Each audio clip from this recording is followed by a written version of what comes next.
What's up, everybody? Welcome to Straight from the Dome. This is the post-game show of Michigan Week. How we doing, Bray? I couldn't be any better, my Oh, friend. it was an exciting night. I was a little heartbroken because Ball State blew it against Iowa in the fourth quarter, so I was a little heartbroken. Dove into the Hams light a little early, and then Notre Dame came and it just washed away everything I was mad about. So, great Didn't game. wasn't Ball State up 10 like with 3 minutes to go? Ball State was up something like that. I can't remember exactly, but the only touchdown scored by Ball State was a defensive touchdown, and Iowa's kicker missed about 3 or 4 field goals, and then they came back in the fourth and won it. But hey, what can you say? So valiant effort by the Cardinals. Chirp chirp. Chirp, chirp, all the way. That's right.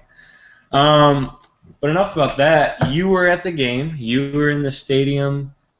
Overall kind of feeling of what you felt Saturday night? First of all, I had a fantastic tailgate experience. Saw a whole bunch of people. We had our own spot in Joyce Lot. Um, it was a very long day, let's just say that. Not starting at 9:30 in the morning. I wanted to be there earlier, but it couldn't have gotten off to a worse start because I live in Elkhart, which is like 15 minutes away from Notre Dame, and like locally, there's like a Martin's. Okay, like you obviously know what that is, but in case anybody doesn't, it's a supermarket, Right. and my mom ordered some like chicken wings from there to contribute to our tailgate that my buddy and I were throwing on, and we got all the way to Walmart, okay, we were gonna pick up a couple last minute things on the way out. It was like 8:30. I forgot to pick up the chicken wings at the Martins all the way out by my house. So I had to sprint all the way back and then meet everybody back over on campus. So we didn't get there and had a late start till like 9:30. But other than that, we still got a great spot. We were literally like 30 feet from the main entrance to the Joyce Center. We were right in the main drag. Um, People started really coming around about between noon and like 4, and like you couldn't walk. We got through every single thing. We cooked every brat, every burger, gave away every adult beverage, and we had a blast. And yeah, as far as the game, first of all, thank you to the Leapfrogs of the Navy SEALs. That was fantastic. Um, I've seen them do that a couple times, and every single time it just never gets old. It's just a cool thing to watch and a cool thing to see firsthand. The game, the stadium, I can tell you that it was one of the most electric atmospheres I've ever seen and been a part of at that stadium. You could tell clearly from the start that there was a huge buzz going around. Um, Even the old farts were up and talking smack. They were, I mean, seriously, there was an old guy behind me that, like, I stood up a couple times throughout the game, and like I kind of looked back because I felt bad because I'm like 6'3", and this old man behind me can't even see over me, and like I kind of turn around to make sure, like, and he goes, "Hey, anytime you need to stand up, you stand up and you give him hell." So the old men back there were all aboard too. Um, Yeah, great game, great atmosphere. It was one of the more satisfying games that I've ever like seen and been a part of, since I've been a Notre Dame fan. Um, all the trolling of Michigan, the couple of days before, it was just a fantastic weekend. Um, and they played Turn Down for What in the stadium, and that was just fantastic. Um, and the goodbye chant was just that was unbelievable. The entire stadium was involved, and it echoed. It was fantastic. And Brady Hoke is still fat. Yeah, I didn't get a chance to come home. I was kind of disappointed. I wanted to, but had to work Saturday morning. But I know a lot of our friends from Fair State were down, and it kind of upset I didn't get to see them. But just watching on TV, it was like the home opener I thought was one of the best atmospheres I've seen for a home opener.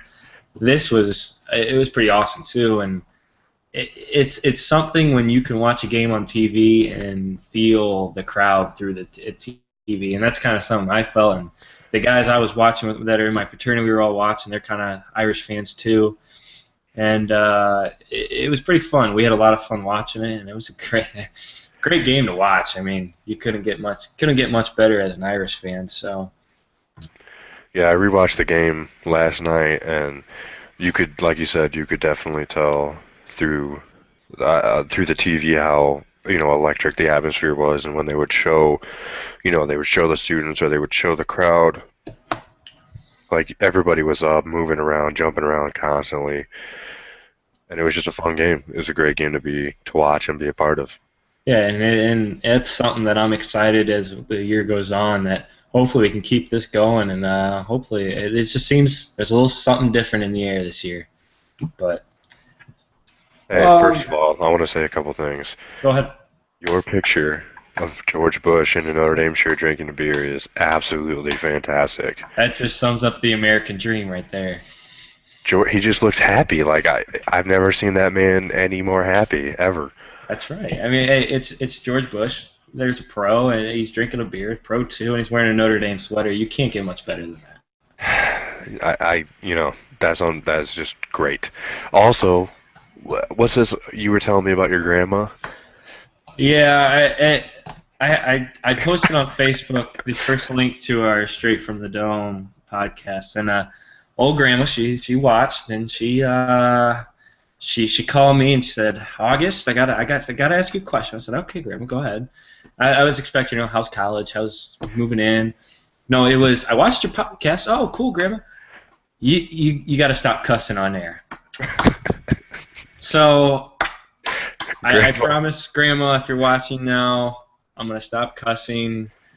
We're gonna keep it PG. It just slips out sometimes. I'm sorry. This isn't ESPN.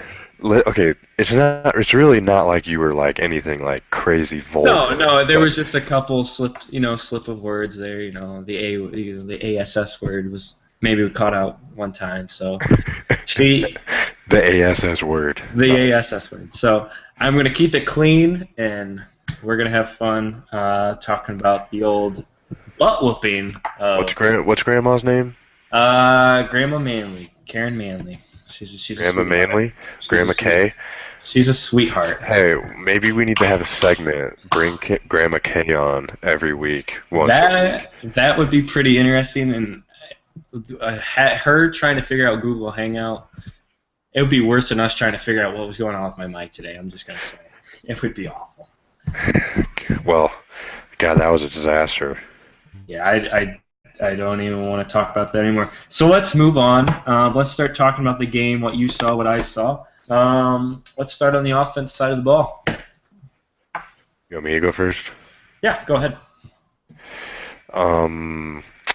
First of all, I want to give you all the credit in the world for your prediction of Will Fuller just being a boss.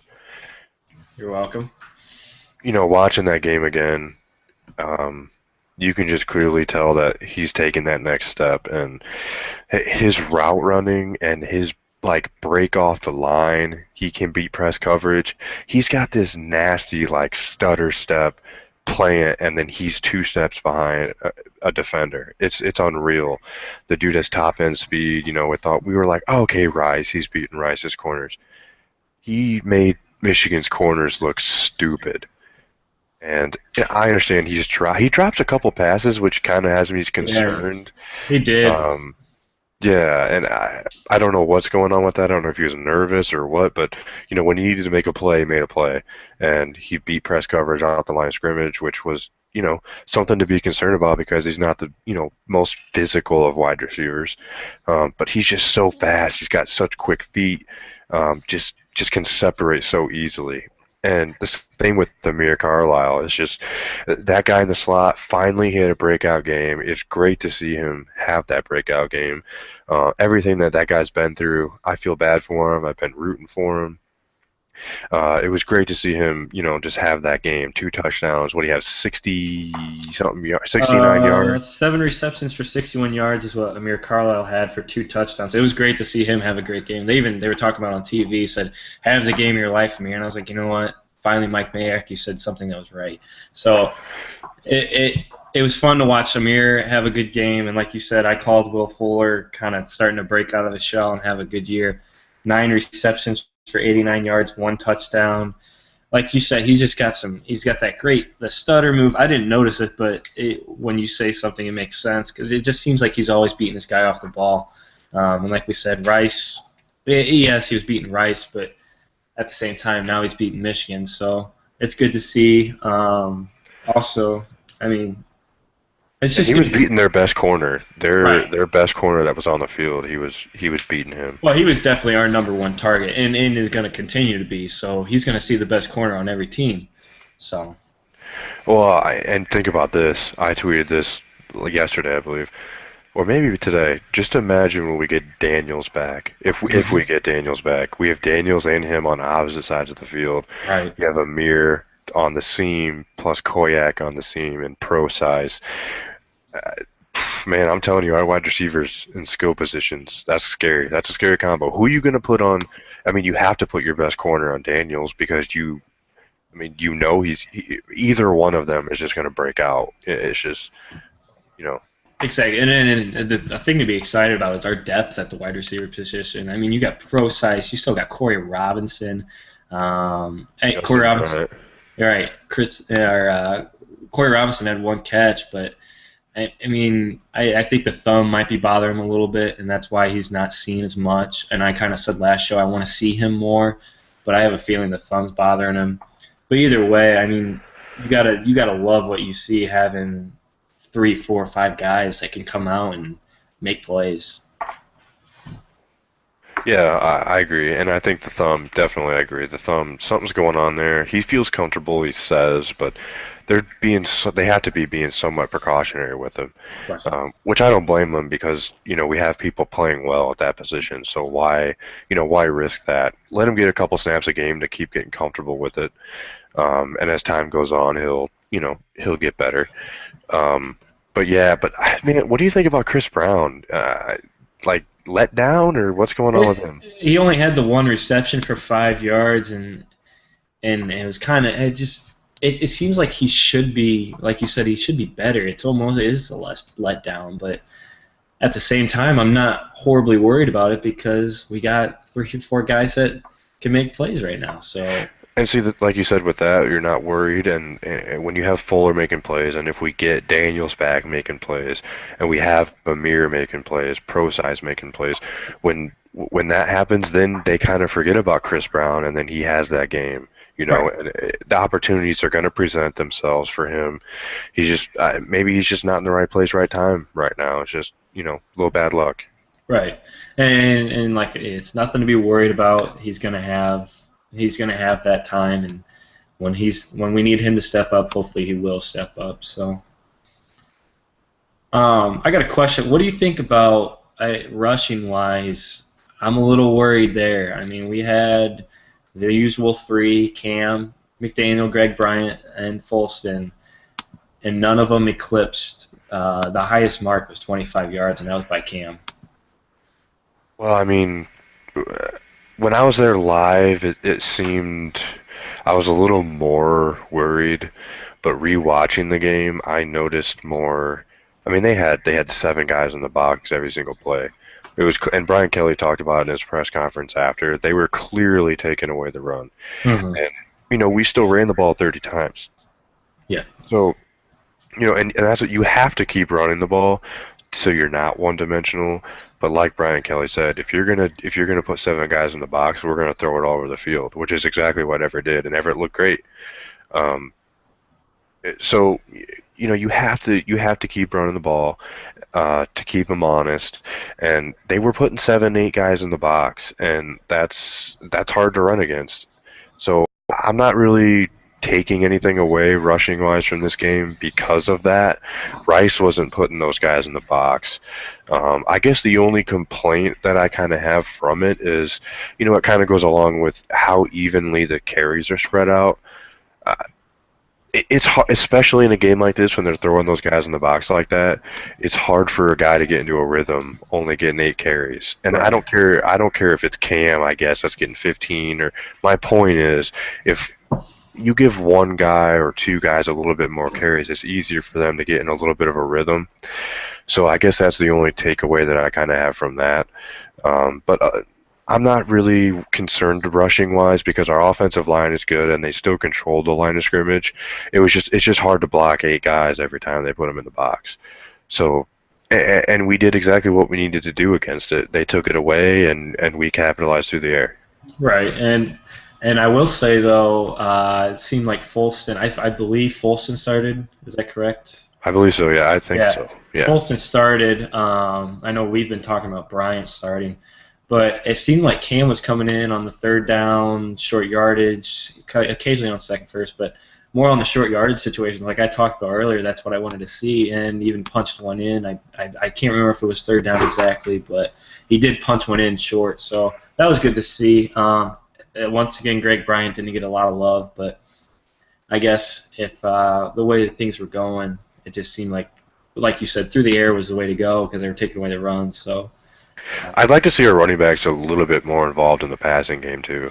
I understand we have great skill position players out there at the wide receiver spot, but I mean, throw a couple screens to them, let them get in the open field. Sure, and that's something that may come as we go, and it'll be interesting to see how the offense evolves off of what we've done.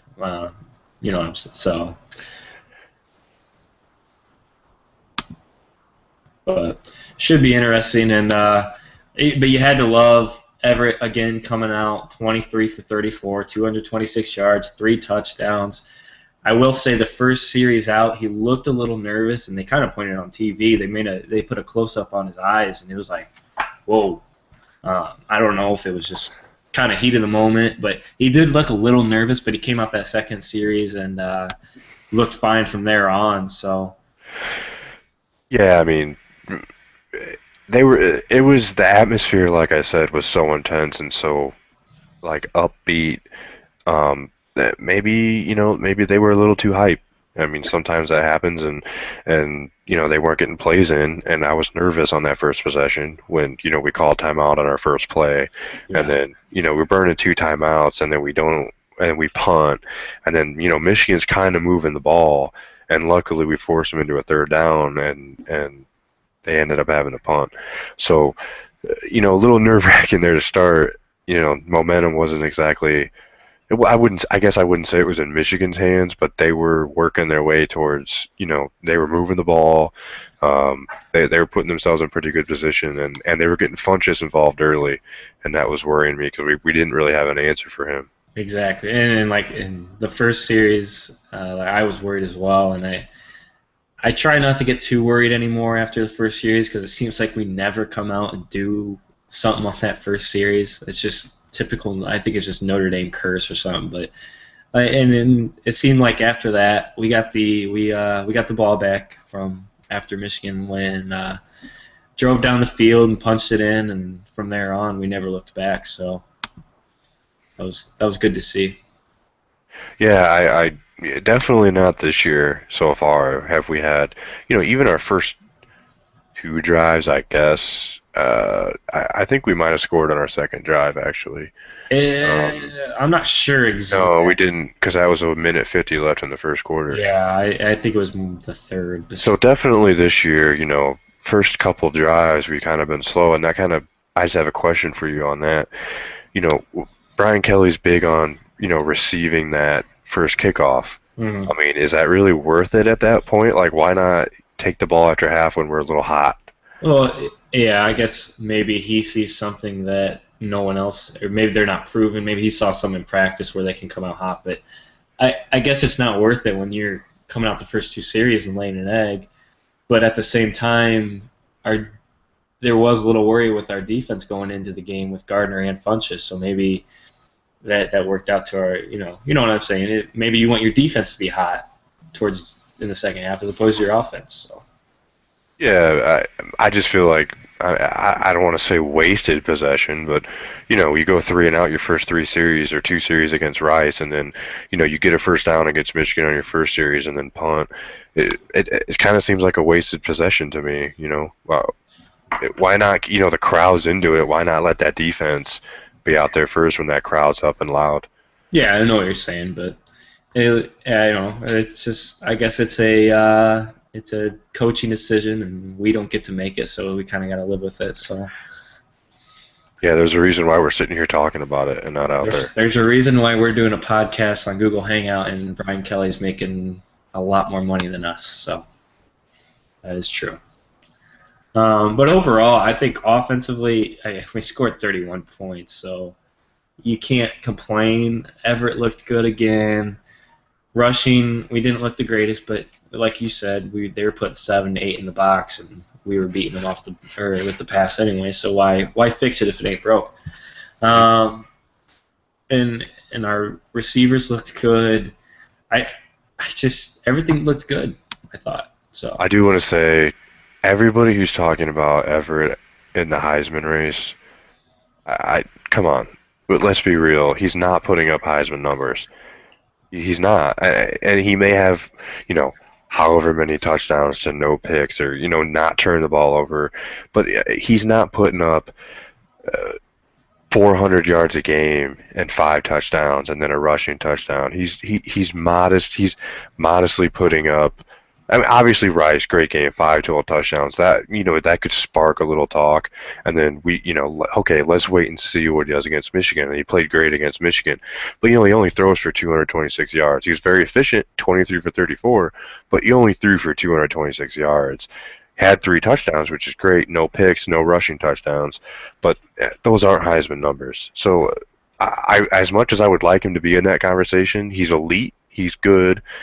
He's more than a game manager, definitely. But I think we need to be a little easy on that Everett Golson Heisman talk right now because they're just not Heisman numbers. It's just simple as that.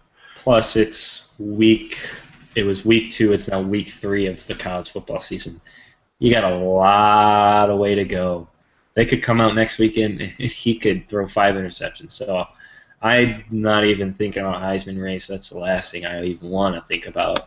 I honestly, personally, could care less if he's in the Heisman race or not. That's not what I'm worried about. So.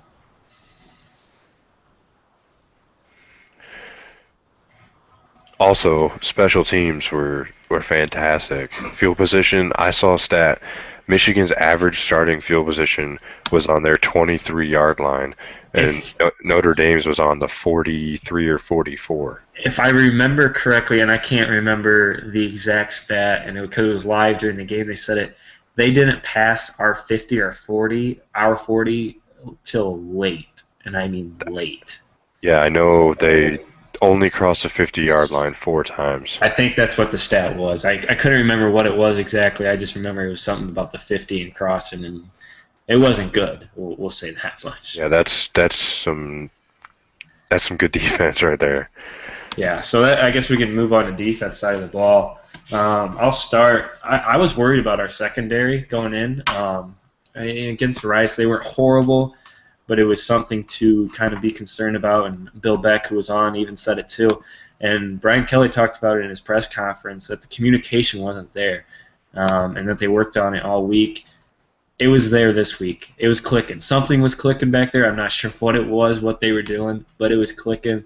He had 3 interceptions. Max Redfield came out with 1. Drew Tranquill and Cody Riggs. And they had the one late that got called, or the one at the end of the game that got called back, but I don't even, that's whatever. But it looked like something was clicking, something was there, something sparked them. They stepped up. That's what I said was our key to the game. The secondary had to step up, and look what happened. We held them scoreless. Yeah, definitely. I was, I was worried as well. I was concerned, and I was more concerned with Shoemate. But Shoemate played well, out of his mind well, and I was really impressed that he finally stood up and, had a good game because he looked a little lost against Rice. And I remember last year, a couple games, he didn't really seem to kind of have his niche, and he seemed to have settled in against Michigan, and what better timing. Right. It was good to see him play well. Yeah, and it just looked like secondary-wise we're good. Also up front we looked pretty good. Jalen Smith, as always, flying to the ball. Couldn't ask for more from him. So it was. Go ahead. Like we kind of talked about in the preview show from Michigan, I was really kind of hoping we would put some pressure on Gardner and that would force him into some turnovers. And I'm glad that we played extremely aggressive defense, and which allowed it made him, be uncomfortable, and it made him want to force the ball into places that he shouldn't have, and that's exactly what we needed to happen. And it was what am I trying to say? Oh, the fourth quarter blitz that Van Gorder called. That was that I loved every second of that. Great call in the fourth quarter, up 31-0, and we're still bringing the house. And Van Gorder comes out. I don't know if you've seen the GIF of it that Van Gorder doing the fist pump. How haven't I seen that? It's exactly. You gotta love him. I love Van Gorder. He's awesome. He brings a whole new feeling to that defense, in my opinion. Mm-hmm. So, he's live on the sideline. It's nice to have your D coordinator down there. He's animated. He's out there leading the fight with you, and right. It's good to see. Nothing against Diaco. Diaco was up in the press box, was he not? Mm-hmm. Yeah, but nothing against him. I mean, great coach, but it is a different feeling to have Van Gorder on the sideline there to pump you up, get you going, because he looks like a big guy on TV to me. You've seen him in person, so he'll get in your face, get you going. I wish he would get rid of that goatee and keep that mustache like he had before. That was a good look on him. You brought this up. We have a buddy, Cam Riddle. Shout out to Cam. ND Grounds Crew runs their Twitter. Go give them a follow. He asked the question: if we had Van Gorder in 2012, do we have more success? Obviously in the national championship game more, but maybe more overall in the season too. I think he was kind of asking specifically about the national championship. Well, okay, so do we have more success in the national championship if we have Van Gorder as opposed to Diaco? I'll let you start. See, that's a really tough question because there's just so many what-ifs there, but I guess the personnel that we had then and the personnel that we have now is obviously drastically different. Not that I don't think that personnel in 2012 could run this aggressive scheme, but I mean, let's be honest. We were big and beefy. We weren't exactly known for our speed. Obviously, Tuitt was quick off the edge. Nix is fairly quick for how big of a man he is, and Cap. We weren't really known as that edge rushing team. We were clogging up holes, letting the linebackers kind of make plays. Now Van Gorder is like it's way more aggressive. You can clearly tell the team's speed is much different. You have Tranquil out there, a true freshman who's lights out fast. You have it just seems like Jalen Smith is 4.5 fast. He's 230 pounds, can run a 4.5 40. It's just the team speed definitely fits Van Gorder's scheme more now. So it's hard to answer because we just had big bodies that were just big bullies that would just clog holes and get in the way. A little more aggressiveness probably would have been nice against Alabama, definitely. But it's hard to say for sure. It's just the personnel is just the personnel difference is just massive now, and it fits what Van Gorder wants to do. I'm gonna say no. We don't have more success. We might hold them to a touchdown less. I just think I was that guy that kind of went into that game. Yes, obviously, huge Notre Dame fan, wanted them to win, but I was kind of realistic on it. Alabama was a much better football team that season. You just don't do what they did to us and not be the better football team. So I'm going to say no, we don't. It might be a little bit closer, but we still didn't score. We didn't move the ball. We didn't score the ball. So I'm going to say no. Yeah, and with that game, to every other person except for Notre Dame fan, we played absolutely terrible defensively. Obviously, when you go and look at the game, we just missed a million tackles. We were in the right position most of the time. Obviously, some of the pass plays, our cornerbacks were, notoriously not looking at the football. But, for the most part, our front seven was in the right position, but we missed so many tackles.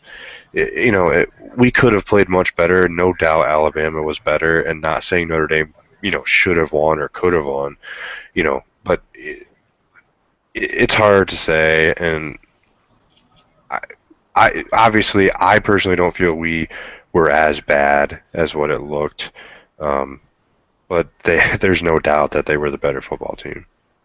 Yeah. So to answer your question, Cam, I'm saying no. Bray has no answer because he can't put his answer on the line. Apparently. I'm saying no. I'm saying no. All right. So personnel. To answer Cam's question, no. I do not think we would have been more successful. Maybe been a little bit closer, but definitely not winning that game. But it's a different year. It's a different personnel. It's a different defense, and we've looked pretty good on Saturday. You can just tell team speed is it's unreal. Our defensive speed is so much better than it ever has been, in the last 4 years, and it's great to see. Right. So overall, if you had to give a grade on the defense, what do you give them? For Michigan? For defense for Notre Dame. Yeah, Grade. Against Michigan. Oh, yeah, against Michigan, sorry. A plus. I mean, come on, they shut them out for the first time since, they haven't been shut out since 1984, I believe. It was 365 or 66 games. And, last game in the series made an emphatic statement. It shut every one of those people up. And part of my Twitter rant involved a buddy I went to high school with. His name is Derek Brothers. Shout out, Derek Brothers. You're a Scum fan. And you haven't been on Twitter in 2 full days because of your embarrassment, which is absolutely fantastic. So, let's be fair. I kept my trolling afterwards to a minimum. I didn't call anybody out. You did. I was classy because, we absolutely demolished you. You had enough embarrassment on primetime TV, national television. Your coach is more than likely going to get fired. You had Chick-fil-A after the game, and you thought that was going to be really, really funny, but actually you look like fools now. So, it's one of those things, and I was impressed with myself with my minimal trolling towards Michigan fans, and especially Derek. We met up at the tailgate. Of course, he was full of everything he has to say about Michigan, and I kind of just okay, I just let it happen. And thank you, Notre Dame, Brian Kelly, defense, A+.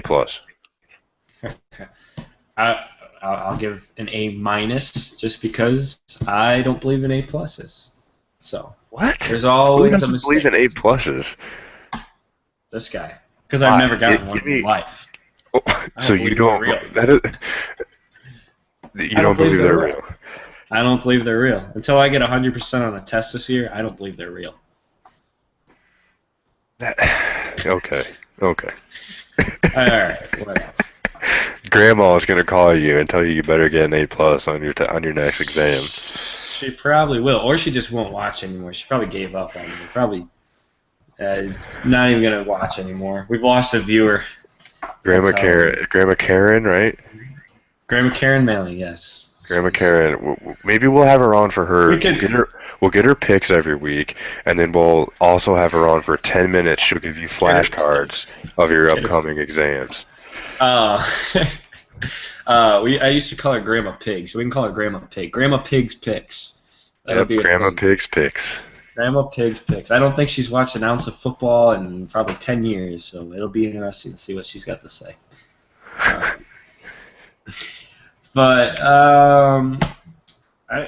Anything else you want to talk about on the defensive side of the ball? We kind of hit it pretty quick. Yeah, Michigan still hasn't scored a point.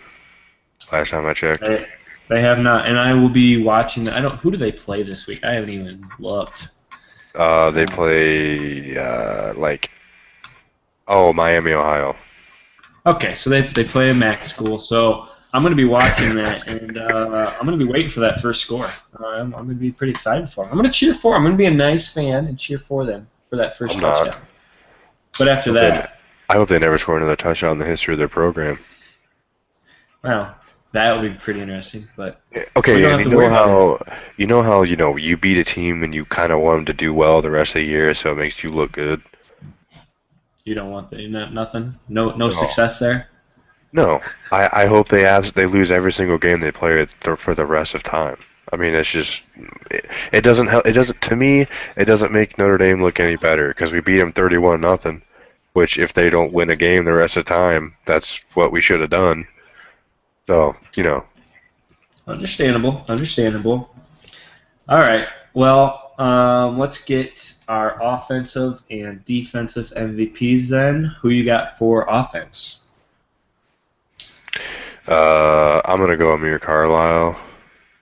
Great to see him break out. Like I said earlier, what I take your pick? You took my pick, Well, but there were only that's two gonna. guys to pick from because I we know. apparently are never going to be able to pick Everett Golson because he just automatically wins. Understandable. Understandable. Yeah, I was gonna go with Amir Carlisle as well, but I'll go Will Fuller for the second week in a row. Dude is a monster, and he's gonna keep doing it. I really like what Will Fuller's doing, and he just the routes that dude can run with the quickness in his cuts. He just gets defenders to commit one way and just makes them look stupid. Yep, and like you said a week ago, he's a smart football player too, so that helps. Let's go defensive MVP. Who you got? Mm, I'm gonna say Matthias Farley. Kind of Yeah, he did questionable. play. Yeah, kind of questionable sometimes with his tackling. I saw at least three very nice open field tackles he made. One on Funchess, single-handedly just pooped on him.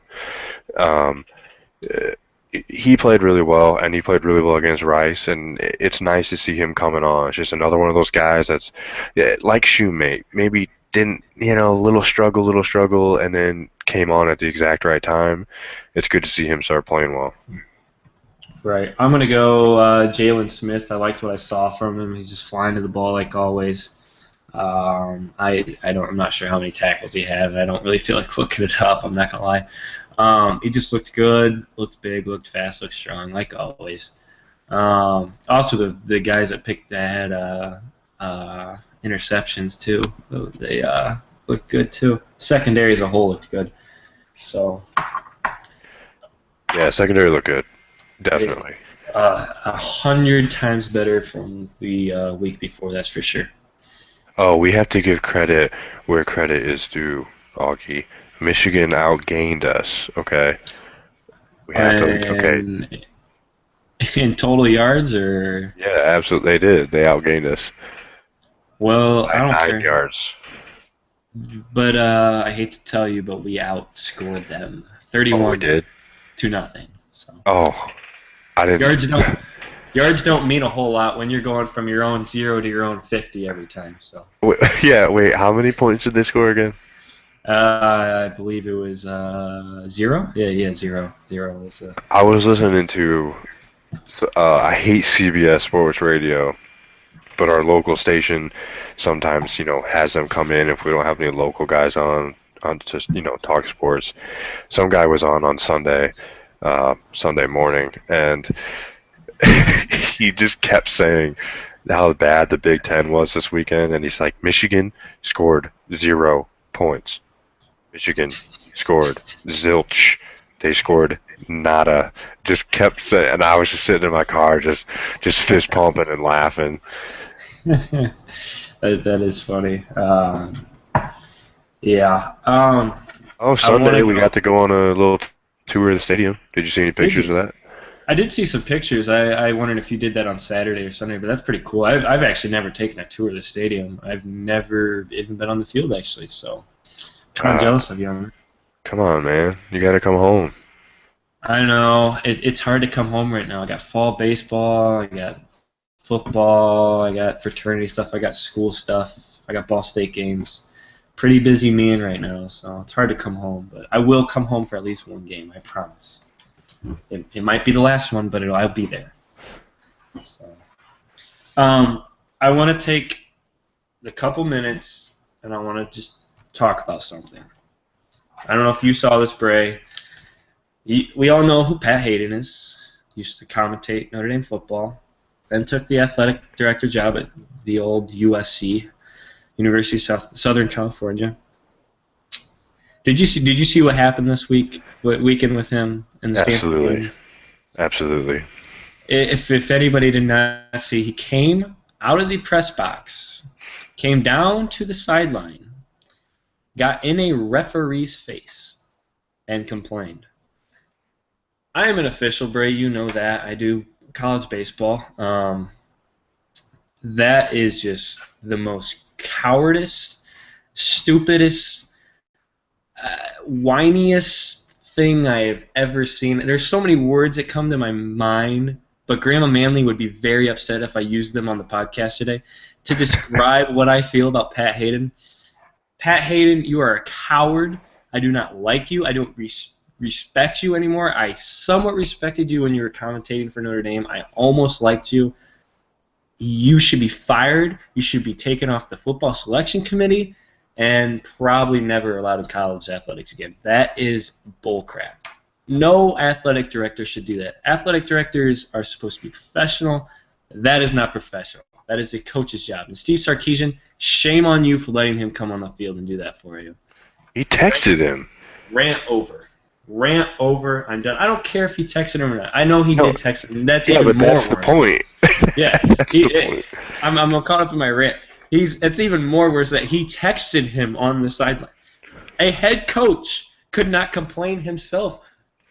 Steve Sarkisian, I did like you a little bit until you went to USC. Then it was whatever. But now I don't respect that whole program as a whole now. I never did, but now I don't at all. So pretty much, if next time we have a podcast and we're about to start, and if we just have some sort of argument, you better text Grandma Karen and tell her we're having an argument and she needs to step in and make sure that the situation is resolved. Yes, that Grandma Karen will be called for that. She can be our mediator. She can be Pat Hayden. She can be our Pat Hayden. No. She is not going to be my Pat Hayden. I can tell you what, if an athletic director ever came up to me on the baseball field, I wouldn't even know what to do. I'm interested to see what that referee thought when Pat Hayden came on the field. I think how much of a woman do you have to be, first of all, as a head coach, to text your athletic director? Probably because you're losing an argument with a referee. So he felt like, first of all, he had his phone on him and he just texted him real quick, or I feel like there's more to the story because I don't see him having a cell phone on the sideline. I don't know. Maybe he did. That is probably the most cowardice thing I've ever seen from a head coach and an athletic director. The fact that he's on the selection committee for college football playoff, that's unbelievable. He should be taken off, and the NCAA should do something about it, but they won't. It's whatever. But yeah, and then later somebody was just jumping in his arm, or he jumped in someone's arms, and it was just odd. It was just an odd video. I would love to, if I ever got the chance to talk to Jack Swarbrick one-on-one outside of like a media thing, I would love to ask him what he thinks about that, because I think Swarbrick, he would never do that, and I think he's one of the most professional men in college athletics, but that's... Jack Swarbrick is on another level. He is. He knows what he's doing. That's for sure. So, Purdue this week. We're not going to preview yet. I think we're going to preview probably Thursday or Friday. Are you headed down to Indy this week? Yes. All right. I was going to, but once again... I have extra tickets if you want them. I'll talk to you after the show. I do have to work Saturday afternoon, so it'd be stretching it to get down there. But I will talk to you. Looking forward, we'll probably shoot for Thursday or Friday for our next show. It's gonna have to be Thursday because I'm leaving Friday. So, all right. So look for Thursday for our next show. Anything in closing before we get out of here? We moved up to number 11, which I guess is still kind of irrelevant, but hey, we're number 11. Right. Yeah, that was good to see. I thought we would only jump a couple spots, but we did. I saw a couple. There were some top 10 teams that lost, and pretty. When Ohio State loses at home to an unranked Virginia Tech team, they're going to drop quite a ways. They dropped all the way to like 20 or something like that. Mm-hmm. Right. I'm kind of interested to see how, you know, after this weekend, we have a bye, and then we go to Syracuse and we play them at, we're at East Rutherford where MetLife Stadium, correct? Yeah, MetLife. Yeah. I'm interested. I hate our buys because we just suck so bad coming on a buys, and I don't know why. So I'm kind of interested to see how that goes. And, Purdue should be fun. Hopefully we see some buddies. And hopefully we meet some people from ND Twitterati. If you're not a member of ND Twitterati, you best. It's best you become a member. All right, right on. I don't really have anything to close. We looked great against Michigan. And wait, how many points did Michigan score this week? Zip. That is right. And that's what we're going to close out with. I'm Augie. Follow me on Twitter at Augie Faraway. Give a follow to the Straight from the Dome Twitter. Give Bray a follow. If you're down in Indy this week, we'll see you. And look for us on Thursday for our preview show for Purdue. So go Irish. Thanks, guys.